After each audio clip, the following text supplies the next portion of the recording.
Hello students, excellent learning के videos में आपका स्वागत है। आज हम पढ़ने जा रहे हैं psycho analytic theory of personality की, जिसे दिया था सिगमंड फ्राइड ने।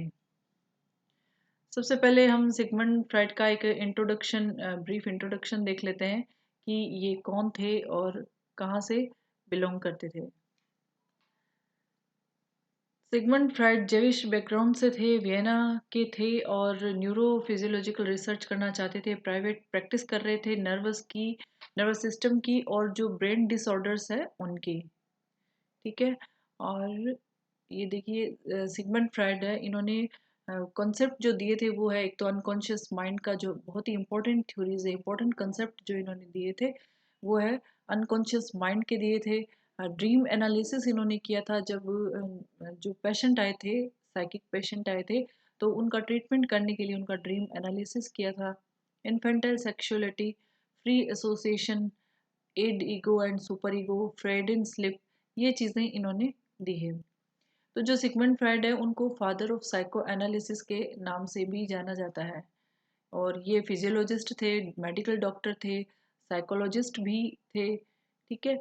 और इनकी जो फेमस बुक्स है वो ये है, 1900 में आई थी, द इंटरप्रिटेशन ऑफ ड्रीम्स, ये लिखी थी सिगमंड फ्राइड ने। फिर 1901 में आई थी the psychopathology of everyday life. फिर 1905 में आई थी three essays on the theory of sexuality. 1916 में आई थी five lectures on psychoanalysis. और 1917 में आई थी इंट्रोडक्शन टू साइको एनालिसिस। और 1923 में आई थी the ego and the id. ये इनकी बहुत ही फेमस बुक है, किसकी? सिगमंड फ्राइड की। एकदम जनरल इंट्रो था। स्टूडेंट्स, अगर ये चैनल आपके लिए बेनिफिशियल रहता है, आपको इससे महत्वपूर्ण जानकारी मिलती है, तो आप इसे ज़रूर सब्सक्राइब करें, लाइक शेयर और कमेंट भी करें, जिससे कि हम उसके अनुसार वीडियो बना सकें। तो शुरू करते हैं इस थ्योरी को। तो सिगमंड फ्राइड जो थे, उन्होंने अपने जो क्लिनिकल एक्सपीरियंस थे उसके आधार पर एक पर्सनैलिटी की थ्योरी दी, जिसे कहा जाता है साइको एनालिटिक थ्योरी। क्या कहा जाता है इसको? साइको एनालिटिक थ्योरी कहा जाता है। ठीक है। अब इन्होंने अपने जो पर्सनैलिटी का ऑर्गेनाइजेशन बताया था कि व्यक्ति का संगठन, जो है व्यक्तित्व का जो संगठन है, वो तीन चीजों से मिल करके बना होता है। एक तो होता है कॉन्शियस, यानी चेतन। और दूसरा होता है सबकॉन्शियस, ये थोड़ा सा ब्लर हो रहा है, सबकॉन्शियस यानी अर्धचेतन, अर्धचेतन। और फिर होता है अनकॉन्शियस, यानी कि अचेतन। ये क्या है? ये है ऑर्गेनाइजेशन ऑफ पर्सनैलिटी। पर्सनैलिटी के संगठन है, तीन संगठन है, चेतन, अर्धचेतन और अचेतन। अब यहाँ पर इस पिक्चर की सहायता से हम ये समझ सकते हैं कि इसको ऊपर क्यों रखा है, और इसको इस सतह के पास में, ये समुद्र है, ये पानी है, इसके सतह के पास में रखा, और ये एकदम डूबा हुआ है। कौन? Unconscious, unconscious. और ये है सबकॉन्शियस, और ये है कॉन्शियस। कॉन्शियस और चेतन का क्या मतलब होता है? इसका मतलब मन का वो भाग होता है जिसके अंदर हमारे सभी एक्सपीरियंसेस होते हैं, अनुभूतियां होती है, हमारी संवेदनाएं होती है, सेंसिटिविटी होती है, और वर्तमान से जुड़ी हुई होती है, जिनका संबंध, ये जो एक्सपीरियंस है, ये जो संवेदनाएं हैं, इनका संबंध किससे होता है? इनका संबंध होता है वर्तमान से। अभी जो हम महसूस कर रहे हैं, अभी जो हमारे आसपास हो रहा है, अभी हम जो संवेदनाओं को फील कर रहे हैं, वो क्या है? वो चेतना है, वो कॉन्शियस है। तो ये चेतना क्या होती है? ये तात्कालिक अनुभव होते हैं, अभी जो अनुभव हो रहे हैं वो चीजें होती है। तो ये क्या होता है? ये सीमित भी होता है, थोड़े टाइम के लिए होता है। किसी भी क्षण में किसी व्यक्ति के मन में जो अनुभूति आती है, जो संवेदना आती है, उस वक्त वो चेतना कहलाती है उसकी, वो कॉन्शियस कहलाता है।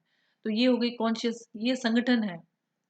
फिर आता है अर्धचेतन। तो कॉन्शियस तो ये सबसे ऊपर रहता है, जो अभी चल रहा है, जो वर्तमान में, जो हम सोच रहे हैं, जो हम फील कर रहे हैं, जो अभी हमारे साथ हो रहा है, जो सब कुछ अभी है, वो कॉन्शियस में है। अब अर्धचेतन को हमने यहाँ इस लेयर पे रखा है, मतलब कॉन्शियस और अनकॉन्शियस के बीच में, एक बाउंड्री के पास में। तो अर्धचेतन का मतलब क्या होता है? ये एक वो मेंटल लेवल होता है जिसमें ना तो हम चेतना में होते हैं, ना हम अचेतना में होते हैं। ना तो पूर्ण अचेतन में हुआ, ना हम चेतन में हुए, ये एक बीच की अवस्था है। मतलब यहाँ हमारे कोई चेतन अनुभव नहीं है, ये चेतन अनुभव नहीं है, लेकिन हमारे पास यहाँ पर ऐसे अनुभव है, ऐसी स्मृतियां हैं जिन्हें हम अगर थोड़ा सा याद करें, थोड़ा सा मस्तिष्क पर जोर दे तो ये यहाँ से यहाँ आ जाती है, चेतना में आ जाती है।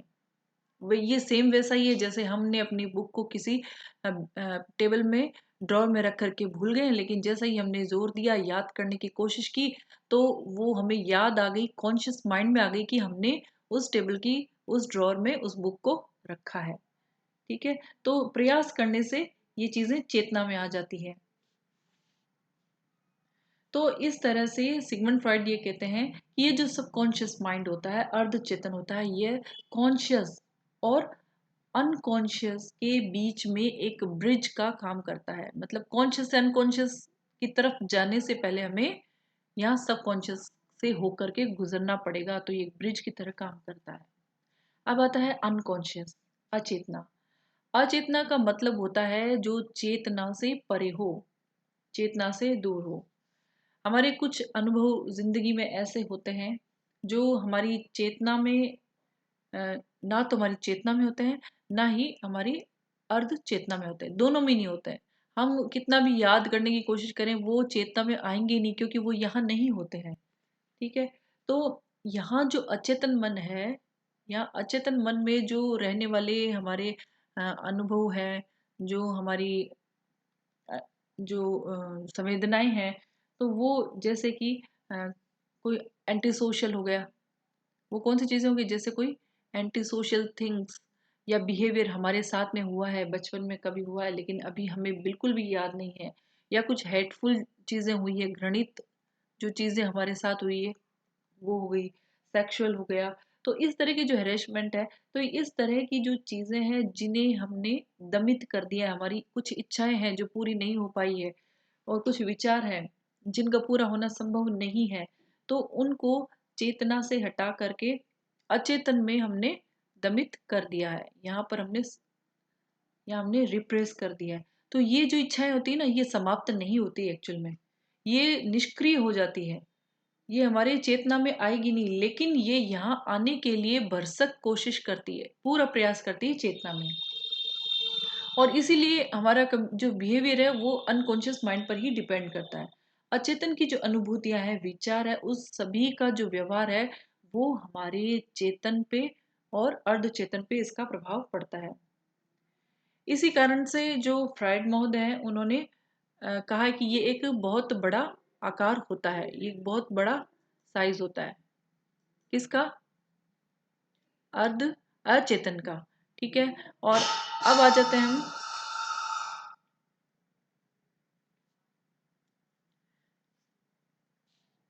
ये तो था ऑर्गेनाइजेशन ऑफ पर्सनैलिटी। उसके बाद में स्ट्रक्चर ऑफ पर्सनैलिटी, उसके बाद में है structure of personality. Structure of personality में भी तीन चीजें हमारे सामने, वो है, एक तो है id, ego and super ego. तो उसको हम समझने की कोशिश करेंगे कि ये क्या है। ठीक है, तो फ्राइड ये कहते हैं कि उनका जो साइकोडायनेमिक मॉडल है उसके अनुसार हमारे जो इंस्टिंक्ट्स होते हैं, हमारी जो मूल प्रवृत्तियां होती है, तो वो मूल प्रवृत्तियां क्या करती है, वो मानसिक संघर्षों का समाधान होती है। हमारी जो मूल प्रवृत्तियां होती है वो मानसिक जो संघर्ष होते हैं, हमारे जो द्वंद्व में हम फंसे हुए रहते हैं, वहां से हमें बाहर निकालने का काम करती है। तो इन तीन इन्होंने स्ट्रक्चर के अंदर बताए गए हैं, तीन साधन बताए हैं, या तीन प्रतिनिधि कह सकते हैं हम, तीन एजेंट कह सकते हैं स्ट्रक्चर ऑफ पर्सनैलिटी के, वो है id, ego and super ego.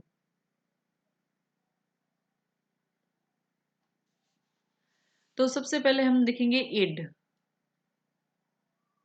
ये देखिए इड, ये जो इड होता है ये एक तरह से बायोलॉजिकल कंपोनेंट हम इसको कह सकते हैं, क्योंकि इसके अंदर वो प्रवृत्तियां होती है जो कि कैसी होती है, जन्मजात होती है, जन्मजात होती है, और यह किसी नियमों को नहीं मानती है, और बहुत ही आक्रामक होती है, बहुत ही आक्रामक होती है, असंगठित होती है, तो ईड में कौन सी प्रवृत्तियां होती है हमारी, जो आक्रामक होती है, असंगठित होती है, जन्मजात होती है, ये बायोलॉजिकल चीजें हैं, आक्रामक होती है और कोई नियम नहीं मानने वाले होते, इनको कोई नियमों के अधीन रहना पसंद नहीं होता है। उन्हें जो चीज चाहिए वो चीज चाहिए। तो इनकी प्रवृत्ति का, जो इनके व्यवहार की जो प्रवृत्ति होती है, उसका मुख्य उद्देश्य क्या होता है? आनंद देने वाली प्रेरणा, जो उन्हें खुशी दे सके, जो उन्हें आनंद दे सके, वो काम होना चाहिए, वो चीज उन्हें मिलनी चाहिए। चाहे वो उचित हो, चाहे वो अनुचित हो, चाहे वो विवेकपूर्ण तरीके से ली गई हो, चाहे अविवेकपूर्ण तरीके से, ना समय स्थान आदि से इन्हें कोई मतलब नहीं होता है। तो इसका जो संबंध है वास्तविकता से नहीं होता है। तो इन प्रवृत्तियों को हम क्या कहते हैं? आनंद सिद्धांत कह सकते हैं। प्लेजर प्रिंसिपल पे काम करती है, बस हमें खुशी मिलनी चाहिए, वो काम होना ही चाहिए। प्लेजर प्रिंसिपल पर कौन काम करता है? इड काम में करता है। अब आता है ईगो। तो ईगो जो है, ये हमारे जो मन का साइकोडायनेमिक एस्पेक्ट है, उसका दूसरा भाग है। जन्म के कुछ समय तक तो हम इड में घिरे हुए रहते हैं, कुछ सालों तक तो, और उसके बाद में जो ईगो की प्रवृत्ति है वो हमारे अंदर आने लग जाती है। तो इसके अंदर क्या है कि जो सामाजिक नियम है, जो नैतिक मूल्य है, उनके कारण हमारी जो इच्छाएं हैं, हमारे आनंद की जो पूर्ति है वो नहीं हो पाती है। तो जिससे क्या होता है कि हमें निराशा फील होती है और हमें वास्तविकता से हमारा संबंध भी स्थापित हो जाता है। जैसे कोई बच्चा है, उसे किसी दूसरे व्यक्ति को आइसक्रीम खाते हुए दिखा। अब उसके मन में आया कि मुझे भी आइसक्रीम चाहिए, लेकिन जब शुरुआती अवस्था होती है तब तो वो जिद कर लेता है कि किसी भी हाल में चाहिए।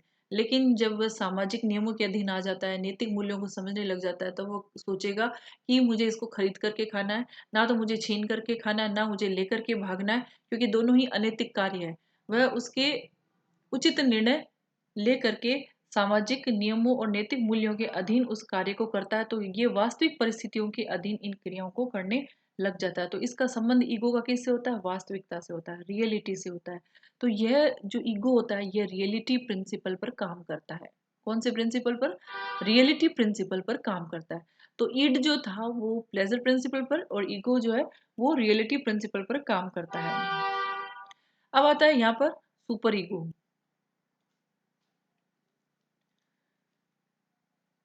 सुपर ईगो, जैसे जैसे बच्चा बड़ा होता है, तो वह अपना पेरेंट्स के साथ, अपने सोसाइटी के साथ एक आइडेंटिफिकेशन कर लेता है। उसे पता चलने लग जाता है कि क्या चीज़ें अनुचित है, क्या चीज़ें उचित है। तो ऐसे व्यक्ति जो होते हैं ना, ये एथिकल वे पे चलते हैं, नैतिकता की बातें करते हैं, आदर्शवाद के कार्य करते हैं, लोगों को डायरेक्शन भी देते हैं, कंट्रोल भी करते हैं। तो ये कैसे होता है? तो इस तरह से बचपन के अंदर जो सोशलाइजेशन होता है, तो बच्चा अपने पेरेंट्स के द्वारा जो उपदेश है, जो भी उनको सलाहें दी जाती है पेरेंट्स के द्वारा, अपने ईगो में उसे आत्मसात कर लेता है। और यही बाद में किस में कन्वर्ट हो जाती है? यह सुपर ईगो में कन्वर्ट हो जाती है। अब सुपर ईगो जो है ये डेवलप्ड हो जाता है, और इड की जो प्लेजर वाली है, सेक्सुअलिटी वाली है, आक्रामकता है, अनैतिक प्रवृत्ति है, उस पर तो रोक लगाता ही है। दूसरी तरफ सुपर ईगो क्या करता है? ईगो को जो वास्तविक और यथार्थ लक्ष्य से हटाकर नैतिक लक्ष्य की ओर ले जाता है। रियलिटी से हटाकर के ये कहाँ लेके जाएगा?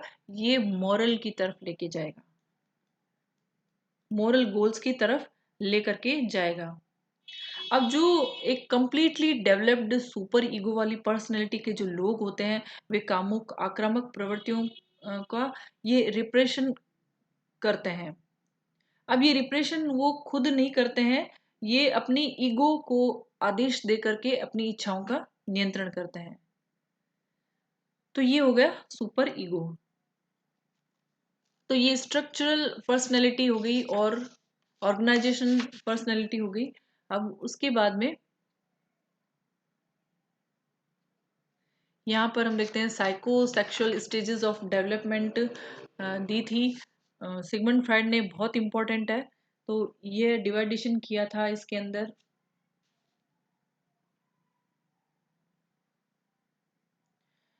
सिगमंड फ्राइड ने ये बताया था कि मनोलैंगिक विकास यानी साइको सेक्सुअल स्टेज की 5 स्टेजेस होती है। ठीक है, 5 स्टेजेस होती है। इसमें से जो प्रथम तीन और अंतिम अवस्था में एक स्वतंत्र कामुकता क्षेत्र से उत्पन्न होती है। ठीक है, अब ये 5 अवस्थाएँ कौन-सी है? एक तो है ओरल स्टेज, फिर एनल स्टेज यानी गुदावस्था, तीसरी है फेलिक स्टेज यानी लिंग प्रधानावस्था, फिर है लेटेंसी स्टेज यानी अव्यक्तावस्था, फिर है जेनाइटल स्टेज यानी जनेंद्रियावस्था। एक-एक स्टेजेस को हम थोड़ा-सा और समझ लेते हैं कि क्या है इन स्टेजेस में।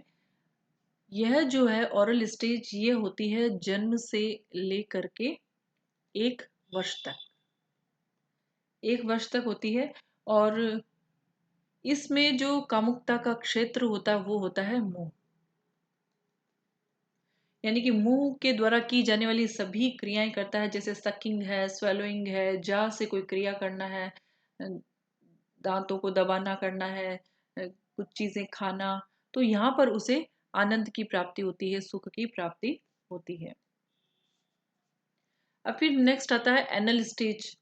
एनल स्टेज जो है यह पहला साल समाप्त होने पर शुरू हो जाती है और दूसरे साल की अवधि समाप्त होने तक बनी रहती है। पहला साल समाप्त होने पर शुरू होती है और दूसरे वर्ष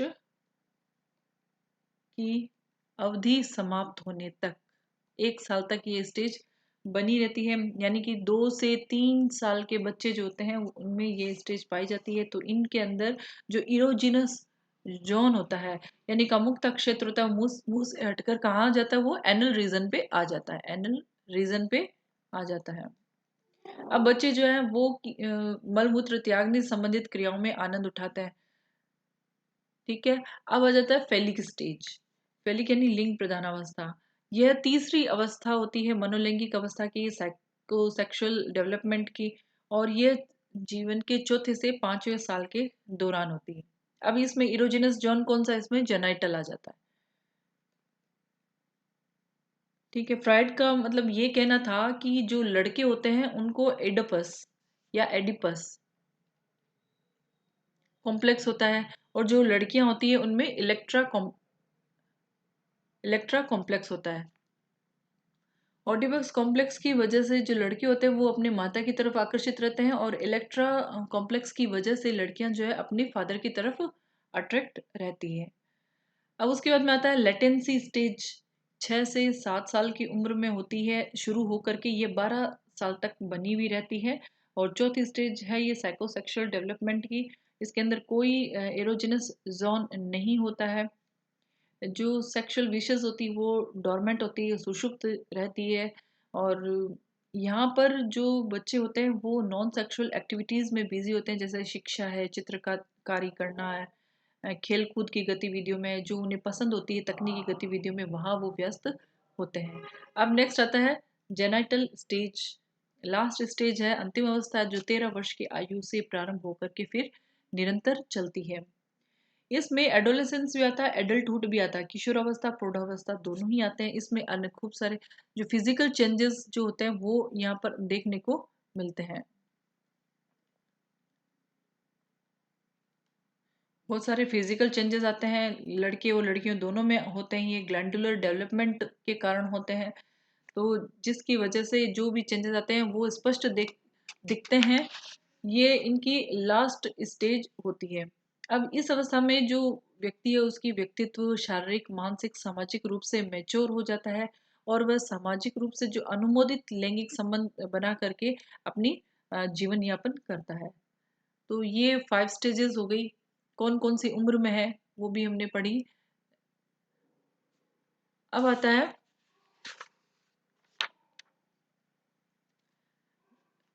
ये है ego defence system. Ego defence system के अंदर है रिप्रेशन,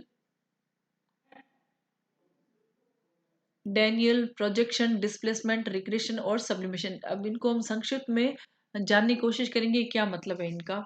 तो रिप्रेशन यानी होता है दमन करना। Unconscious mechanism employed by the ego to keep disturbing or threatening thoughts from becoming conscious। तो ये एक ऐसा डिफेंस मैकेनिज्म है जिसके द्वारा जो चिंताएं हैं, मानसिक संघर्ष है, उसको उत्पन्न करने वाले हमारे जो असामाजिक जो इच्छा है उनको चेतना से हटा करके व्यक्ति अचेतन में ले जाता है। मतलब हमारे दिमाग में कोई ऐसी चीजें आ रही है जो असामाजिक है और सही नहीं है, तो उनको हम रिप्रेस करके अनकॉन्शियस माइंड में भेज देते हैं। ठीक है, तो ये क्या कहलाता है? ये दमन कहलाता है। अब है डेनियल। तो डेनियल के अंदर क्या है कि न्यूनीकरण कर देना।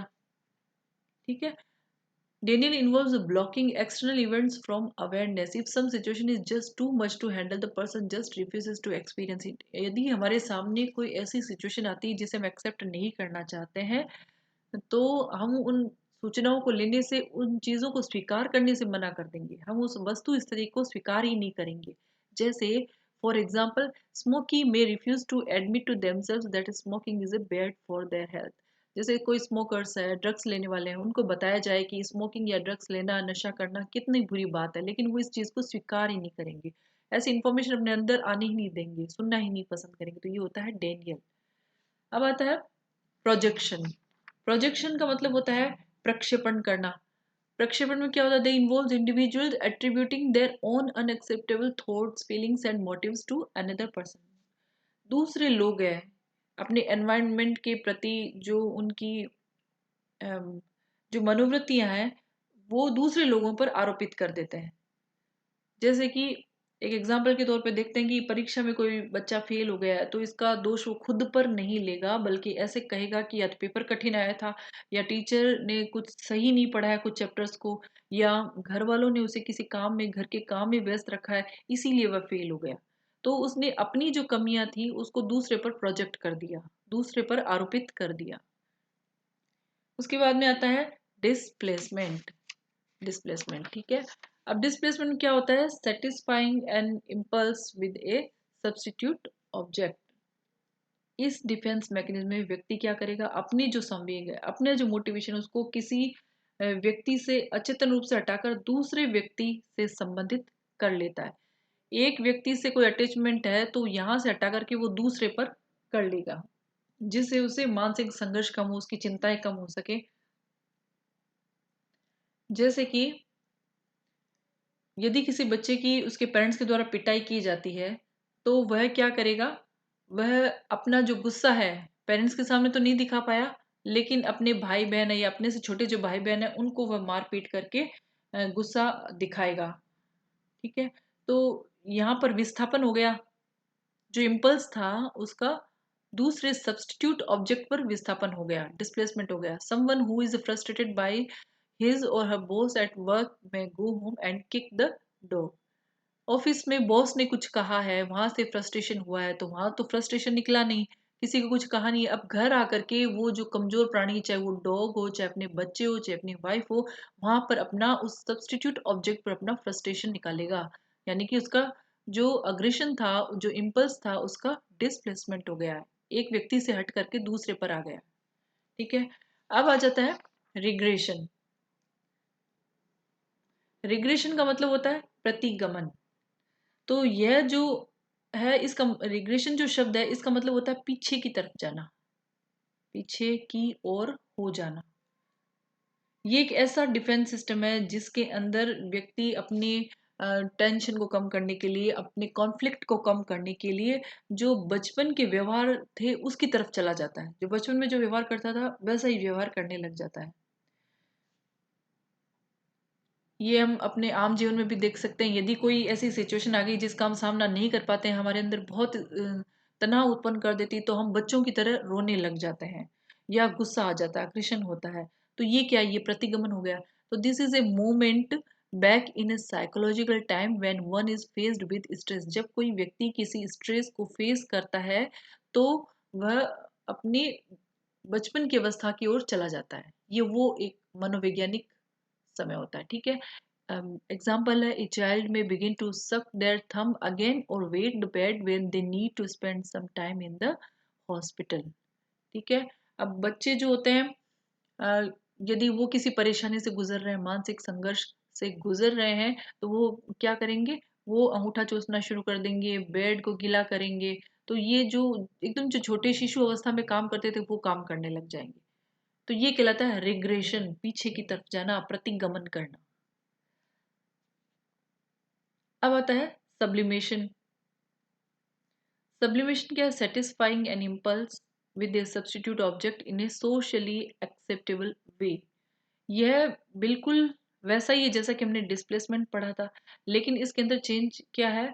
ये एक सामाजिक रूप से स्वीकार्य तरीकों में बदल जाता है। एक तरह से हम इसे क्या कह सकते हैं? रिएक्शन फॉर्मेशन कह सकते हैं, प्रतिक्रिया निर्माण भी कह सकते हैं। अब sports is an example of putting our emotions into something constructive. ठीक है, यदि हमें हमारे अग्रेशन का इम्पल्स आया है और हमने किसी को हार्म नहीं पहुंचाना है, तो हम सोशली एक्सेप्टेबल वे यानी अपने उस क्रोध को, अपने उस इम्पल्स को किसी दूसरी सब्जेक्ट पर या दूसरे सब्स्टिट्यूट ऑब्जेक्ट पर एक पॉजिटिवली अप्लाई कर देंगे।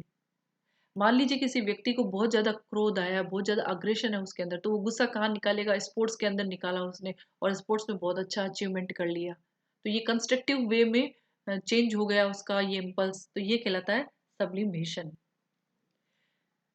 तो ये है ego defence mechanism given by the Sigmund Freud.